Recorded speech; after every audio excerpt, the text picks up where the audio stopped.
નમસ્કાર મિત્રો, જીપી સિરીઝમાં આપનું સ્વાગત છે। મિત્રો, આજે તારીખ 24/5/2026 છે અને સંધ્યાનો સમય છે અને આપણે ખેડા હાઈવે ચોકડી પર ઊભા છીએ। જો મહારાણા પ્રતાપ સર્કલ છે, ખેડા હાઈવે ચોકડી, અને સૂર્યાસ્ત થઈ રહ્યો છે અને આ આપણું ખેડા શહેરનું પ્રવેશદ્વાર છે।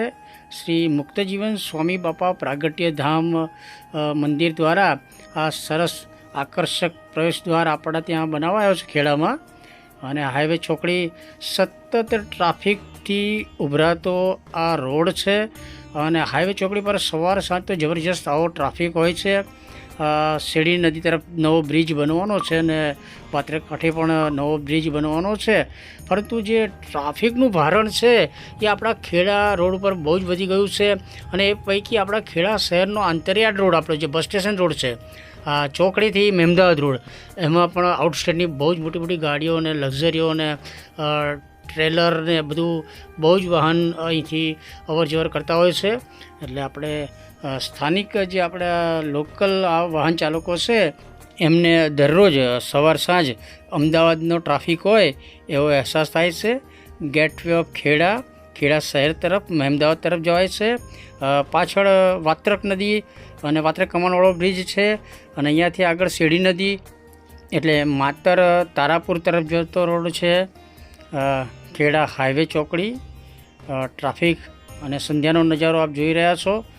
ખૂબ જ આહલાદક દ્રશ્ય હોય છે, પરંતુ ટ્રાફિકથી પણ આપણે ખૂબ જ પરેશાન થઈએ છીએ। હાર્ટ ઓફ ચરોતર એટલે ખેડા કહી શકાય। અને ખેડા ટાઉન અત્યારે સતત ડેવલપ થઈ રહ્યું છે। આજુબાજુ ઇન્ડસ્ટ્રીયલ એરિયા એટલો બધો થઈ ગયો છે કે ત્યાં જે વર્કર્સ હોય છે એ બધા ખેડા થઈને જ જાય છે અથવા ખરીદી માટે ખેડા આવે છે। એ ખેડા શહેર અત્યારે ખૂબ જ વિકસિત શહેર છે। હવે ચિરાગભાઈ છે, ગાડી લઈને આવી ગયા છે ને આપણે હવે નડિયાદ જવાનું છે। એ પૂર્વે સંધ્યાનો ખેડા હાઈવે ચોકડીનો નજારો આપણે શૂટ કર્યો છે અને અહીંયાથી આપણે નડિયાદ ગયા હતા અને આજે બાય રોડનું શૂટ નથી કર્યું, પરંતુ નડિયાદ પહોંચી અને નડિયાદ બધું કામ પતાવી દીધું છે અને રિટર્ન ખેડા તરફ આવી રહ્યા છીએ। તો આપણે કિડની સર્કલથી હાઈવે તરફ આવીએ, સંતરામ ડેરી રોડ તરફ, તો વચ્ચે આ સરસ સુંદર પાણીપુરી ની આ લારી હતી, ડેકોરેટિવ જો લારી સરસ હતી, એટલે જયેશભાઈના કહેવાથી અહીંયા ઊભા રહી ગયા છીએ અને જયેશભાઈ અને ચિરાગભાઈ પાણી પકોડીનો ટેસ્ટ કરી રહ્યા છે। ચટણી પૂરી પણ છે અને પાણીપુરી પણ છે અને દહીં સેવ પાણીપુરી પણ છે, એટલે બધે ટેસ્ટ કરે છે। પછી આપણને ખાસ આગ્રહ કરીને બોલાવે છે। આપણે ખાતા નથી પાણી પકોડી, પરંતુ આપણે ખાવા માટે રોકાયા છીએ અને અહીંયા ઘણી બધી ગરાગી હતી, બધા લેડીઝને બધા છોકરીઓને બધા પાણી પકોડી ખાતા હતા, એટલે આપણે શૂટ નહોતું કર્યું, પણ બધા ગયા પછી આપણા માટે ખાસ આ પકોડીનો મસાલો તૈયાર કરે છે। એટલે નવા ફ્રેશ બાફેલા બટાકા છે, જો છાલ ઉતારી અને બટાકાનો જે માવો બનાવવાનો હોય એના માટે તૈયારી કરી રહ્યા છે। પછી સરસ બાફેલા ચણા પણ ટેસ્ટી છે અને જે ચાટ મસાલાને જે તે બીજા મસાલા નાખવાનો હોય એ મસાલાને ડુંગળીને બધું નાખી, આ ચટણીને બધું જો સરસ અત્યારે પાણીપુરી માટેનો આ મસાલો તૈયાર કરી રહ્યા છે અને આપણા માટે ખાસ આ બનાવે છે અત્યારે। અને એમને વાત પણ કરી કે ભાઈ આ આપણે ચેનલ માટે થોડું શૂટ કરવું છે, એટલે જો તમે સરસ પાણી પકોડી માટેનો મસાલો તૈયાર થઈ રહ્યો છે।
મિત્રો આપણે નડિયાદ ગયા હતા અને ચિરાગભાઈનું થોડું કામ જે હતું પ્રેસનું એ કામ પતાવી આપણે ડીમાર્ટમાં ગયા હતા. ડીમાર્ટમાં થોડો ટાઈમ રોકાયા હતા અને રિટર્નમાં પછી આ કિડની સર્કલથી આપણે હાઈવે રોડ તરફ આવીએ.